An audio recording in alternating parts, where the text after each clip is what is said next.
आज उनके पैतृक सलाहकार श्री सैम पित्रोदा, क्योंकि वो उनके स्वर्गीय पिताजी के भी सलाहकार रहे थे, और उनके वैचारिक मानस के निर्माता, यानी who is his traditional family adviser and architect of his mindset and psychology, Mr. Sam Pitroda, in his interview yesterday, has inadvertently exposed the real face of Congress party. उन्होंने कल एक इंटरव्यू में कहा कि Congress party global progressive alliance नामक एक गठबंधन का हिस्सा है और उसी में भाग लेने के लिए राहुल गांधी जी जर्मनी गए थे।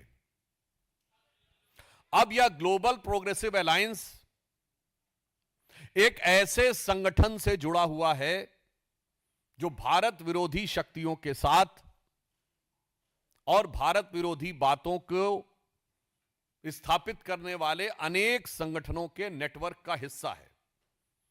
इसी यात्रा के दौरान आपको पहले से यह बात पता है कि सेंट्रल यूरोपियन यूनिवर्सिटी कि प्रेसिडेंट कॉर्नेलिया वुल से वो मिले थे और स्पष्ट रूप से central European university George Soros की ओपन सोसाइटी फाउंडेशन से फंडेड है।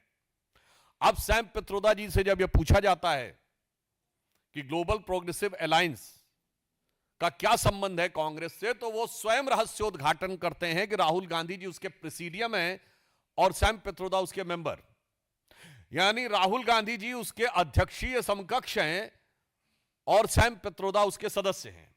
और मजे की बात वो कहते हैं कि 110 कंट्रीज का डेमोक्रेसी का ये अलायंस है।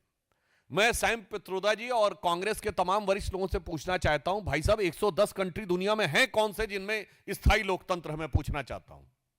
190 देश कुल हैं जिसमें 57 मुस्लिम देश हैं, स्थायी लोकतंत्र किसी में नहीं, 57 या माइनस। इसके अलावा कम से कम 30-40 देश राजतंत्र हैं ऑफिशियली, उनको माइनस कर दीजिए तो संख्या 100 के नीचे आ जाती है। बाकी डिक्टेटरल रिजीम है। तो वेस्टर्न वर्ल्ड को छोड़कर ईस्ट में अगर आप देखें तो ऑस्ट्रेलिया, न्यूजीलैंड, जापान और भारत के अलावा कोई स्थायी लोकतंत्र नहीं है। तो पहले यह दिखाई पड़ता है कि लोकतंत्र के आवरण में यह कौन से देशों का समूह है जो लोकतंत्र के नाम के ऊपर वास्तविक लोकतंत्र के आधार भारत के ऊपर आघात करता हुआ दिखाई पड़ता है।